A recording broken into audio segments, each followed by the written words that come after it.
Баршаңызға сәлем достар, менің каналыма қош келдіңіздер. Видеоны көрместен бұрын бірінші тіркеліп, подписка жасауды ұмытпаңыз.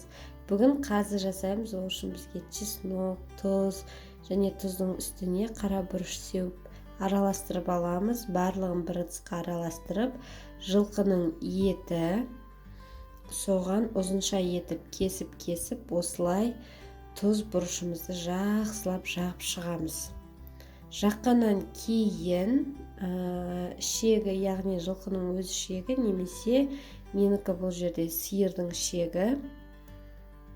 Осы шекті алып, бір жағын бекітіп, екінші жағынан бір май, бір ет қылып шекке саламыз.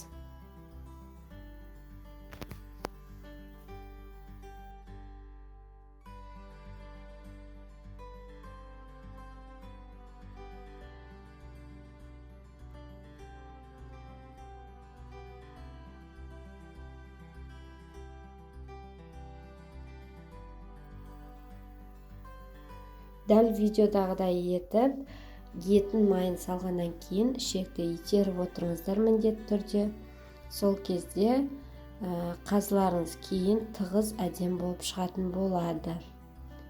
Және қазыны жасағаннан кейін, аузын бекіткеннен кейін 2-3 күнге далаға күнге жайып алыңыздар. Сол кезде қазыларыңыз сүрленіп, өте дәмді болып шығады.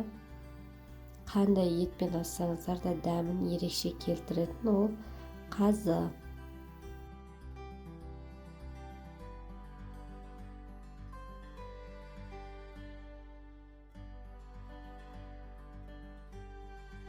Мына қыздар бізде дайын болды. Ішек ұзында болған соң екіге кесіп алдым.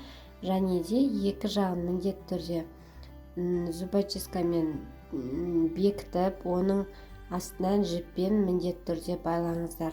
Және сүрленген қазына пісіретін кезде міндетті түрде инемен или зубочисткамен тесіп, бірақ сорпаға салыңыздар. Сол кезде қазыларыңыз жарылмай, әдем болып пісетін болады. Биылғы соғымдарыңыз барлықтарыңыздың шүйгін болсын дегім келеді. Және берекелі етіп жегізсін.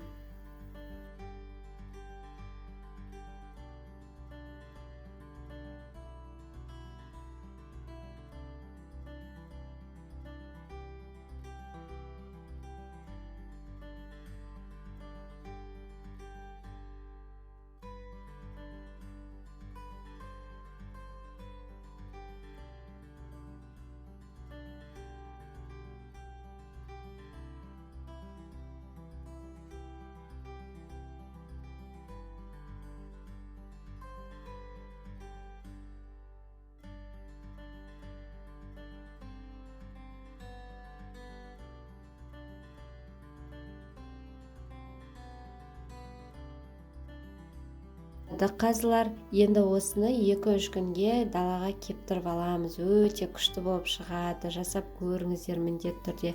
Сіздермен болған Айжан Ерболат қызы. Менің каналыма тіркелуді және лайк басуды ұмытпаңыз.